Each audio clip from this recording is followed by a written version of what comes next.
was a good season, but at the end of the season I think we'd still be disappointed that we didn't manage promotion. Halfway through the season we were looking at challenging for the actual trophy, but due to injuries, some commitment issues, we were unable to push towards the promotion towards the latter end of the season. So what was the squad like last season? Did you think it was a strong one? Definitely. We invested in 2 Australians, Greg and Nathan, one who opened the batting, one who opened the bowling. They both had good seasons, but there was a couple of players that would be quite happy to say they didn't have the best of seasons, including myself, and we just didn't seem to have enough to get us over the line for promotion. So you mentioned the 2 professionals from last season. Have you secured the services of any professionals for the forthcoming campaign? With the addition of the Pennine League teams, we've made the decision not to pursue any overseas players for this year.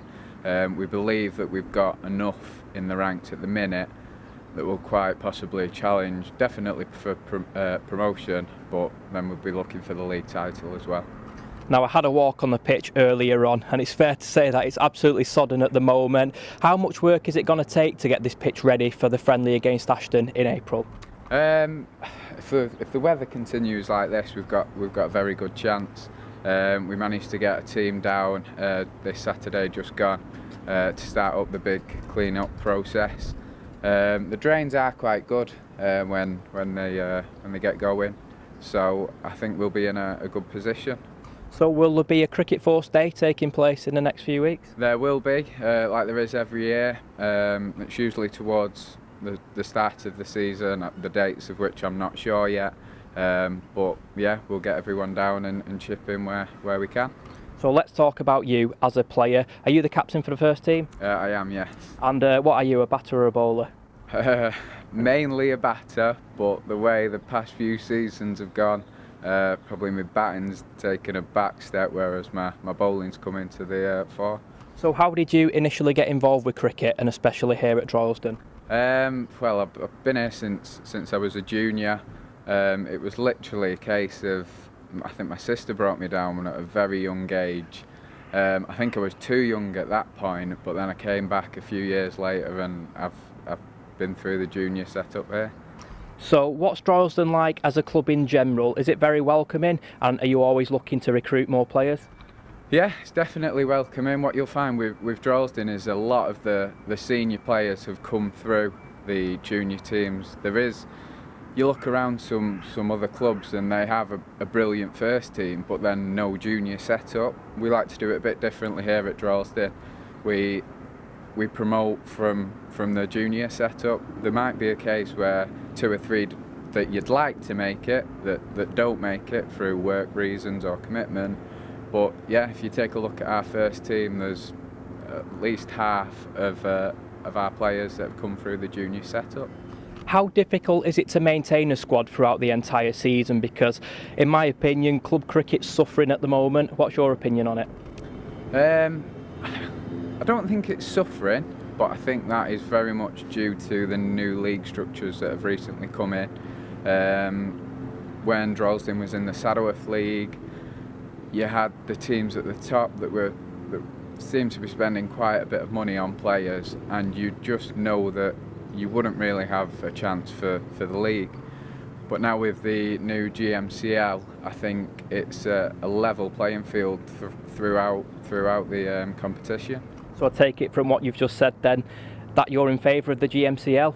How have you found it over the past 2 seasons? Definitely. It was a move that needed to happen probably a few years before than when it actually did. But yeah, it brings clubs together. There's been some people against it through the travelling, but if you want a competitive game of cricket, you're going to have to travel for it. So I believe you've been allocated in Division 2A this season. Are you looking forward to that? Yeah, definitely. Yeah,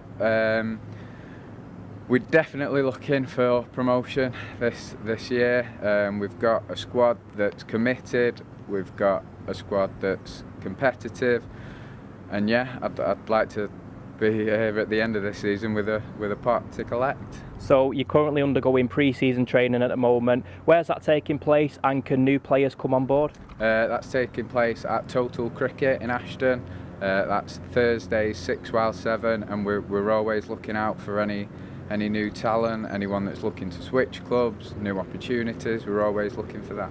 And vital to the success of club cricket are sponsors throughout the season. Can you tell us what sponsors have come on board for this season? Yeah, we've signed deals with Alex Jones Sales and Letting and Bowden Cars, who will take sponsors on the front and on the back of our teamwear. And we've got the Silly Country, a new pub in Droylsden opening, and K9 to 5 as our sleeve sponsors. So as well as working hard on the pitch, we've worked hard off it to put the sponsors together.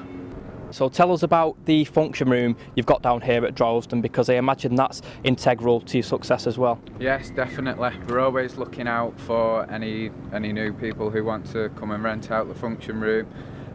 It's vital to the club and the team that we have a thriving social section as well. This is managed by Vicky Schofield, who arranges all our functions, one of which we've got coming up, Games Night, which is this coming Saturday, and we've got them throughout the season, so just keep an eye on our social media for any updates. As well as that, we've also worked hard internally. A couple of our players, we've had Alex Ciccarillo, who's looked after the Last Man Standing competition, which brought some much needed funds into the club. We've also arranged a sponsored bike ride that's probably going to take some toll on a couple of our older players. That will be taking place in the start of April, and that will be from here to Headingley and back. Now, unfortunately, the club has suffered some break-ins over the past 2 seasons, but thankfully you've been helped out by the company that you work for. Can you tell us about that? Yeah, unfortunately we've had a number of break-ins at the cricket club, mainly not that cost us financially, but more due to the damage that's caused to the property. But thanks to Chris Billinge at Clarion Security Systems, who's installed a monitored CCTV and intruder alarm system here for us, it's doing the job perfectly.